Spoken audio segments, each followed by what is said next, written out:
The following is a hockey podcast out of Vancouver and Surrey, British Columbia. It'll only consist of a lot of puck talk and even more BS, or in actual words, banter and satire. Enjoy, and as always, go Canucks go.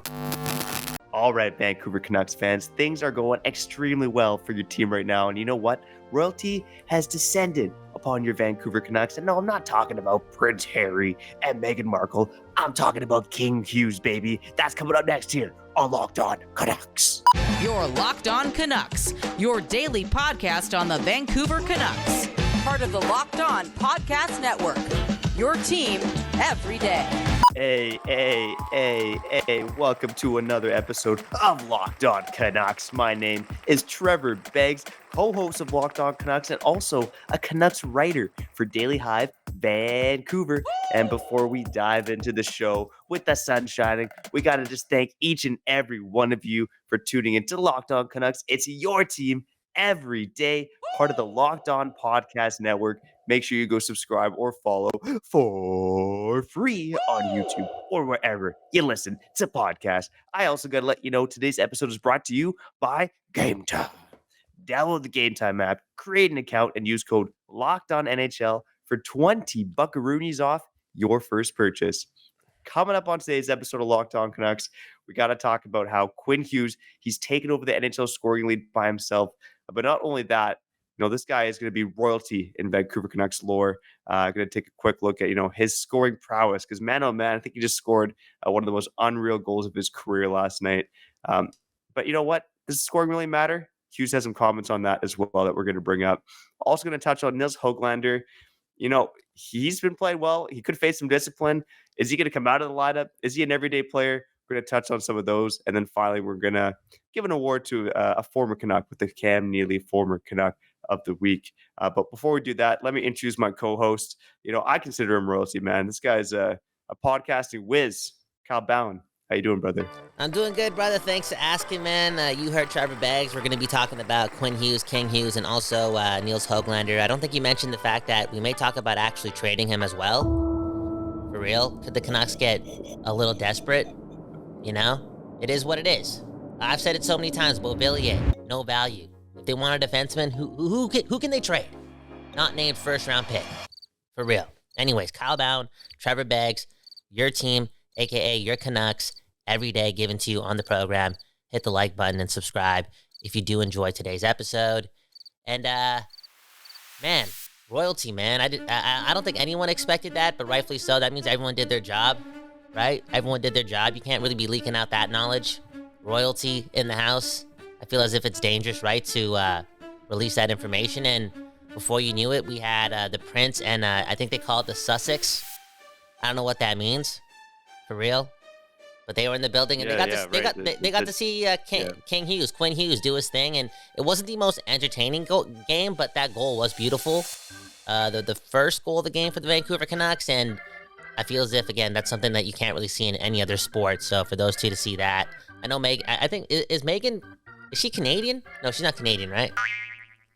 No, I don't think so. I don't know. She might be. Honestly, I know very little about the Royals, to be honest with you. But, dude, I had to stop. It looks like she's born in California. This is like years and years and years and years and years and years ago. So go ahead and cancel me if you want. But I had to stop watching Suits at one point. That's the show that she started because I started falling in love, man.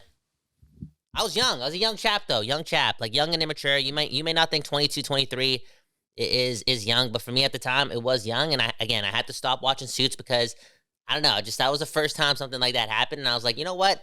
I got to walk away from this television show. This is getting too real. That's why on this family show, we got to talk about royalty that matters, okay? Prince Harry, Meghan Markle, they don't matter, okay? Some may feel differently about that, but that's Beggsy's sake. Dude, you may get kicked out of Canada for that. Matters. You're about to get kicked out of Canada, man. I don't know, man. I think I'll make a few friends along the way. Okay.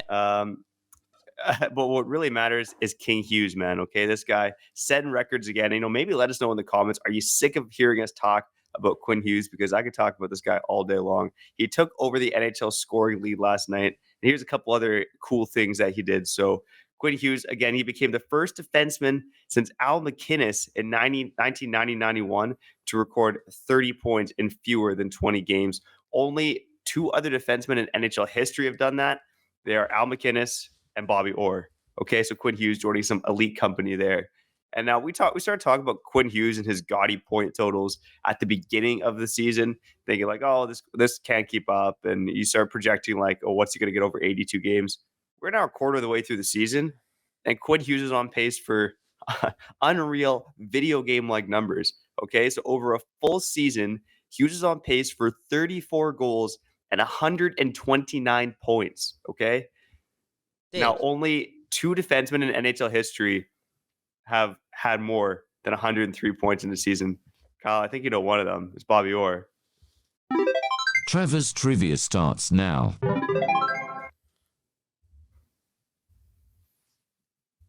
oh, you want me to answer it? Like, Yeah, Bobby Orr, and who's the other defenseman? oh, okay. I already know the other Had defenseman, over man. 103 points. I already know the other defenseman, man, because I edited your short game show, man. Paul Coffey, man. Speaking of which, Oh, baby. speaking of which, there you Coffey, go. man. Coffey is it's a beautiful thing, man. And Quinn Hughes is a beautiful thing as well. He just keeps it going, and he's electrifying. And I know you're gonna bring up a quote from him that it may not be as sexy as what he does on the ice, but I don't know. It gets me going when he says things like this because I actually believe him, dude. I actually believe that this guy doesn't give a squat about points, you know? And I also heard him say something else about his previous seasons where he was putting up a ton of points and how sometimes he would let that get to his head and kind of already feel accomplished. And he felt as if it might have emptied out the gas tank a bit too early. And now I feel as if since he's taking it game by game only, the unlimited is possibly going to happen, you know? Like, I don't know why you're so humble, Trevor, but again, Beggsy was the only guy saying that he's going to put up 100 points. He started saying that in July, August, June. Maybe he was saying it, like, you know, off of a high. Maybe he was a bit delusional, but you kept saying it to a point where I think part of you actually believed it. So when, No, I yeah. 100% believed it. Yeah. I think it stemmed from the fact that, you know, Erik Karlsson's a great player, but I think Quinn Hughes is a better player than Yeah. Erik Karlsson, both offensively and defensively. So I 100% believe that Quinn Hughes could hit 100 points. I think the hesitation is it's just been done so seldomly in NHL history. You know, like I said, only two defensemen in NHL history have had more than 103 points in a season. You know, like it just does not happen very often that a defenseman gets to those heights. But man, oh man, what Quinn Hughes is doing right now is phenomenal. I'll throw out one other stat, then I'll bring out his quote. So Quinn Hughes also became the first Canuck in 40 years to record it more than 30 points, or at least 30 points in 19 games. The last Canuck to do so, it wasn't Pavel Bure, it wasn't the Sedins, it wasn't Naslin, it was Tony Tanti back in 1983-84, okay? So again, Dude. Quinn Hughes doing some stuff that we haven't seen in a long time. Bro, when I saw that stat on the TV screen alongside everyone else who was watching that game last night, and I think the whole, like, I think a lot of the hockey world outside of just diehard Canucks fans are watching every Canucks game. Quinn Hughes is a big part of that. But yeah, when I saw that stat, that was the most amazing stat. I know we just talked about Bobby Orr and Al McInnes, and those are super cool too. I think, you know, I feel as if we're going to head into a territory or / an era immediately where that is going to be a common thing because Quinn Hughes and Cale Makar are in the league, like 30 points in 20 games. It's going to happen a little bit more often. Not every year, but it's going to happen, okay? That being said, West Coast bias, that's the only thing that matters here. When, again, I saw him joining that group of players when it comes to players not only playing defense, getting to 30 points before 20 games, it only happening 4 times with the Vancouver Canucks, that made me feel away. Because even though the Canucks haven't had any Stanley Cups and Quinn Hughes is the first defenseman of his kind to ever play for this team, he's like the best offensive defenseman, but he's also the best defensive defenseman too. He's really good. He's super good, okay? That being said, we've had some great forwards. Great forwards. We're talking about West Coast Express, Bertuzzi, Naslin, right? We're talking about Pavel Bure. We're talking about Henrik and Daniel Sedin. Like, there was a 2-year stretch where Naslin and Bertuzzi and Henrik and Daniel, different eras, were the best players in their league. Pavel Bure was one of the most electrifying players in the. So you know what I'm saying? Just to have Quinn Hughes in that territory, it was super, super cool. It was, man. Now what's that quote though? Okay, get me going, man. It's the morning. Okay, I wanna, you know, get a little excited. What's that quote from Quinn Hughes? Okay. All right. So after the game, when Hughes was asked about, you know, taking over the scoring lead, he said, quote, "It doesn't really mean that much to me at the end of the day. I want to be in the playoffs and be on a successful team and successful organization. We've been successful to start the year.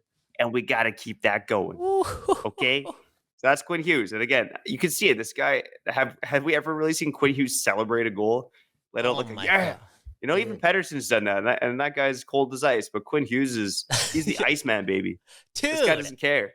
He doesn't care about scoring goals and putting up points. He just wants to win. And he's barely scored goals. He's barely scored goals in the NHL. And this year, every time he scores a goal, he just skates around the net like with both hands on his stick. Looks so bored. That goal he scored yesterday was nuts, bro.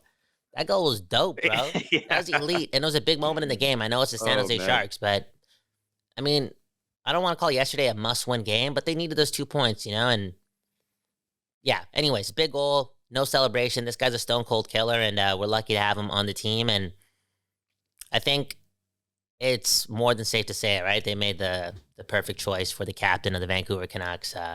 Maybe we'll touch more on this tomorrow because it's a pretty iconic moment tomorrow. Maybe we'll talk about it actually after the game on the Thursday episode, but this whole Cale Makar versus Quinn Hughes thing, this is insane. You know, we've seen like Crosby, McDavid. We even saw Crosby Bedard in the beginning of the season, McKinnon, Crosby, blah, blah, blah. But this is pretty outlierish because of it being such a new era of defensive/offensive hockey from the back end. And these two are at the top of the food chain when it comes to, again, the new era of defensemen. And I didn't think it was possible. I know you did, but I didn't think it was possible for Quinn Hughes to get on the same level, like not even around the same level as Cale Makar. Because to me, Cale Makar is the Connor McDavid of the back end. And bro, Quinn Hughes, it's not a fluke. This is not a one and done thing. I know Quinn Hughes is always going to bring this. You brought up the whole Stone Cold Killer thing. We've seen the skill for years and years and years.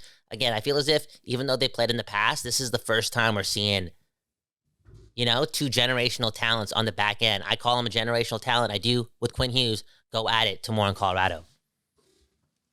Yeah, it's going to be, we're definitely going to talk about it tomorrow and maybe on Thursday as well, because they are the 2 best defensemen. I think those guys, like, honestly, could be battling out for the heart right now, but let's touch on that on tomorrow's episode. Let us know in the comments, are you sick of hearing us talk about Quinn Hughes' brilliance? Because if you are, you could suck it, okay? You could suck it.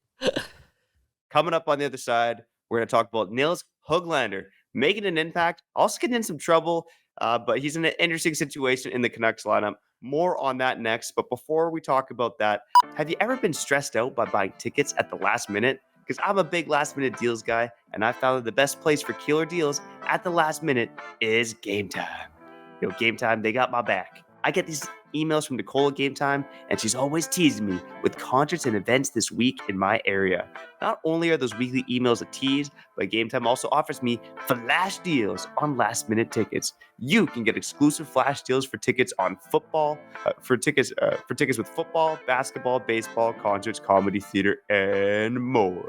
Now, I have no choice but to get off my scrawny rear end and check out a local show on a Friday night. So make sure you snag the tickets without the stress with Game Time. Download the Game Time app, create an account, and use code LOCKEDONNHL for $20 off your first purchase. Terms apply. Again, create an account and redeem code LOCKEDONNHL for $20 off. Download Game Time today. Last minute tickets, lowest price, guaranteed.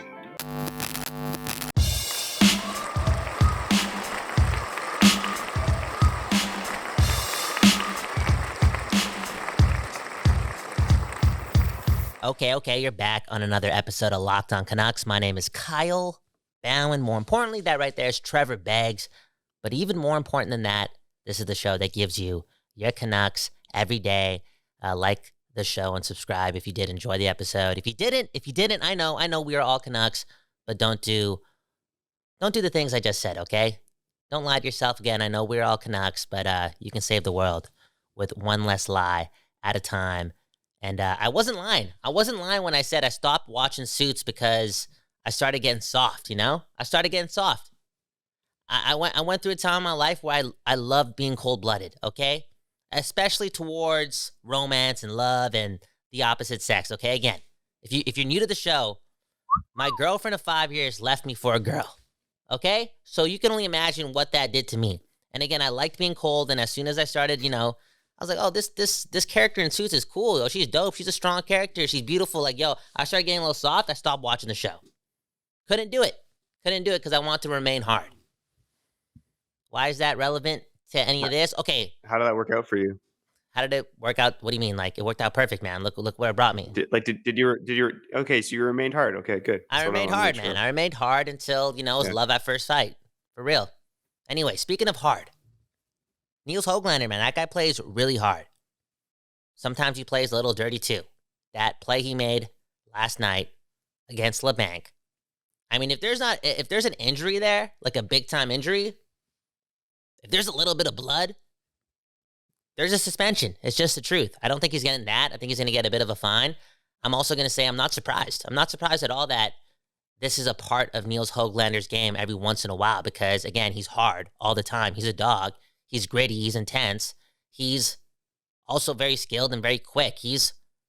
I've used this word a couple of times, but I like having these guys on the team. Like, he's an outlier type of player, and he's still young. He's just getting started. And I think the Canucks, because I saw this yesterday on a couple tweets, and I think, I forgot who it was, but somebody named like a podcast episode with this as the title, right? Like, Hoglander could be available for trade, right? Like, he's the big chip that they could trade for a potential defenseman to help this core out. I just don't like that. This is not the year to play the rental game if it involves trading Nils Hoglander. Yeah, and this is kind of veering from Hoglander a bit, but the more and more I think about it, I do wonder if re-signing Ethan Bear is really just the best option for this team. Get the guy on a cheap deal, give him some bonuses, get that cap hit down nice and low. He's already proven he could fit in with this team, and then you don't have to give up any assets because, Kyle, you mentioned off the top, like, there's this argument that when Pius Suter comes back, you got to take, Hoglander out because why would you take Beauvillier out, who's the other fairly obvious candidate? Because if you want to trade the guy, you can't help but scratch him. What are you trading Anthony Beauvillier for right now? He was a throw-in already in one trade. Anthony Beauvillier ain't going to net you much. He's the kind of guy that you're going to have to attach something to get rid of.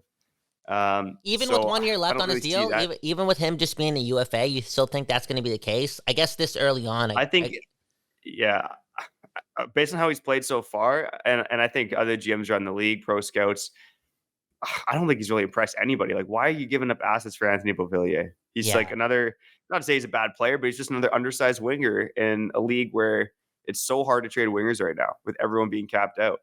yeah. So We- I think the Canucks, again, can't be making decisions based on, trying to trade this guy because I don't think he's proven enough to kind of put himself in that situation where he's a valuable asset. But I agree with you to the extent that I wouldn't be trading Hoglander either because, again, it's right now when things are going so well, and not even just things going well. I think the bottom six is playing extremely well right now. Mm-hmm. That bottom line with Hoglander and Lafferty, they're showing chemistry. The third Bro. line with Joshua and Garland, whether it's Suter or Blue Grit Center, like they're showing chemistry. They're making things happen. But Hoglander in particular, let me throw a couple numbers at you. Over the last 12 games, Nils Hoglander has been on the ice for 8 goals for and only 1 goal against at even strength. Yeah. He's been on the ice for an even strength goal in 7 of the last 12 games. Dude. Nils Hoglander, he's making things happen when he's on the ice. This isn't just a fluke that he's out there for all these goals. He's making things happen. He's doing so on the goddamn fourth line.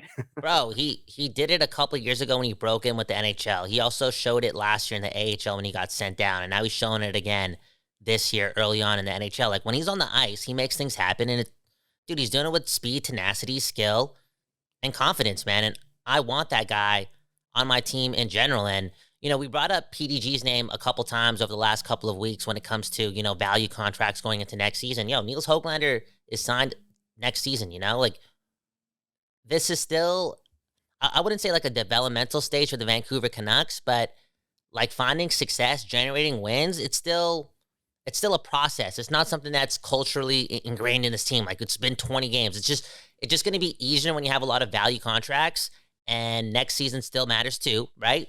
I know I'm looking ahead of myself, but just having that type of deal on your team with that type of player and still room to grow is just too exciting.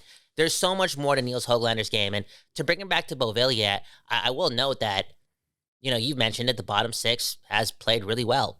You could argue that the bottom six collectively has played better than the top line, 5-on-5, right? When it comes to generating chances, 5-on-5, just being confident, playing a simpler game. Beauvillier is a part of that. He's been playing quicker. He has been playing quicker. He's been getting a couple more chances, but I don't think he's out-chancing Nils Hoglander, and I don't want to put the dirty play on a pedestal, but we've seen it all season. The Canucks don't have a lot of bite. I've said that. There's not a lot of scrums happening. There's not a lot of POSs on the Vancouver Canucks all season long. I don't know. I don't care what team it is. Most of the time, they're just pissed off at Nils Hoglander. And you know what would piss them off even more, get them off their game, if this guy was actually making plays as well. I think he brings something different to this team, and they need to lean on that and not be scared of Beauvillier being a diminishing asset that they can no longer put in a trade. You brought up a great point. Like, it's one season at a time. Next season is important to me as well. We can't just go all in for the rental market. Maybe the best move and the only move the Vancouver Canucks could make or should make is Ethan Bear. Yeah. And again, we're not privy to whatever else is going on, but it just seems like the easiest move to make right now. Again, get this guy on a league minimum deal, give him some easy bonuses to hit, and bolster that blue line, because that's the biggest area of need on the team right now. Yeah, Nils Hoglander, shout out to him. He's kind of, again, reinvented this game a bit, like you said, Kyle. He came into the league looking like more of a top six or bust piece, and I don't think you or I feel that way anymore. I don't think Canuck fans feel that way anymore, because he's making it happen in the fourth line by providing offense, but also bringing some grit and tenacity that's bit unexpected. Although I will say, if you watch him in the AHL last year, you kind of saw this coming a bit. And bro, I feel as if I remember seeing like a dirty play from. The dirtiness is not something that we should be promoting, but again, West Coast bias. Sometimes I like it, man. Sometimes I like it, okay? I'm going to be honest, because this guy's on my team. Other guys are doing it on other teams, Boom, bam, it happens, right? It happens. I hope that he's able to clean it up when it comes to being dirty and just play a physical game and a POS game the right way, the hockey way, okay? But we've seen it even in the World Juniors or something. I remember him just decking somebody. There's something different about this guy, man. Some X Factor-ish, and I do think he's a top six player eventually down the road. That's what he's like, so untapped. He's so untapped, man. A lot of things going his way. I was going to say another thing too, but I forgot my point, man. Let's go on to the other side, man, unless you got anything else to say. That's all right. My point's this. Sorry, I know we got to get out of here. I said don't trade him. Trevor Beggs said don't trade him as well. But if there's a way that and Alvin and company can muster up a trade where they're getting a defenseman that they can sign long-term and have be part of the core for a while and who is also good, then you got to make a hockey trade. Don't make a rental trade with Nils Hoglander. You got to make a hockey trade and win that trade. Yeah, that's a fair point, although I'll point out you said and Alvin and not Rutherford and Alvin. Jim thing lives in your subconscious. I'm bleeping that out. Okay, I'm bleeping that out. All right. On the final segment of Locked On Canucks, your team every day, we're going to hand out our weekly winner of the Cam Neely Former Canuck of the Week award. Before we do that, I got to let you know that passion, drive, and patience is what brings home the winning trophy, and it's also what keeps your ride or die alive. eBay Motors has everything you need to maintain your vehicle and level it up to peak performance. From superchargers, roof racks, exhaust kits, LED headlights, and more. Whether you're into speed, power, or style, eBay Motors has got you covered. With over 122 million parts to choose from for your number one ride or die, you'll always find exactly what you're looking for. And with eBay Guaranteed Fit, your part is guaranteed to fit your ride every time or your money back. Because with eBay Motors, you're burning rubber, not cash, baby. With all the parts you need at the prices you want, it's easy to turn your car into the MVP and bring home that win. Keep your ride or die alive at ebaymotors.com. Eligible items only, exclusions apply. eBay Guaranteed Fit only available to U.S. customers.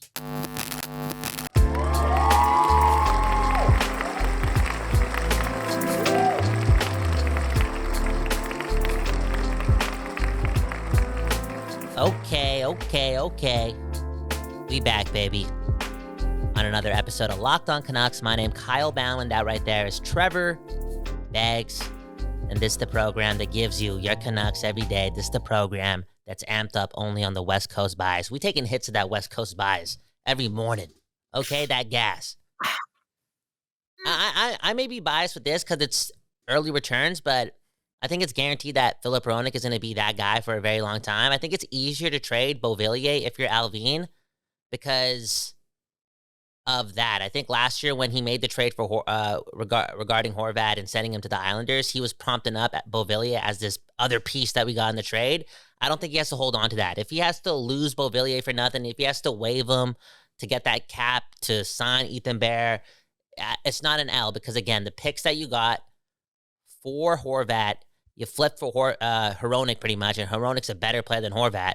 And then you also got Aturati, so you're good, Alvin. Don't worry. You don't gotta believe that Beauvillier is super, super important. Look, he can be good somewhere else, but I just don't see that it's worth getting rid of Hoglander. Not even just trading Beauvillier. Even if they don't trade Beauvillier, I just feel as if it's hindering Hoglander's development if they don't play him. Yeah, I mean, I completely agree. You got to have Hoglander playing right now. And like I said, there's an argument to take this guy out of the lineup when Cedar comes back.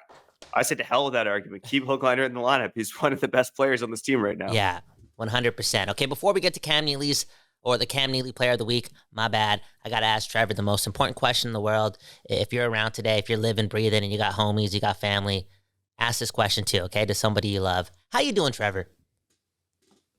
I'm doing fantastic, man. You know, it's always great to wake up and see your face in the morning here on Locked On Canucks, your team every day. And yeah, I'm stoked for, it's a busy week of Canuck games, man. They play Wednesday against Colorado, Friday and Saturday. I'm especially stoked for that game tomorrow, which we'll talk about on tomorrow's episode of Locked On Canucks. Dude, what was for dinner yesterday, though, man? Like, why are you feeling good today? Like, what you put in your body? Tell the people, man. Give us some personal. Oh, man. It's leftover city at my house right now, but I cooked up a nice pork loin with like roasted veggies for the couple on Saturday night who got engaged.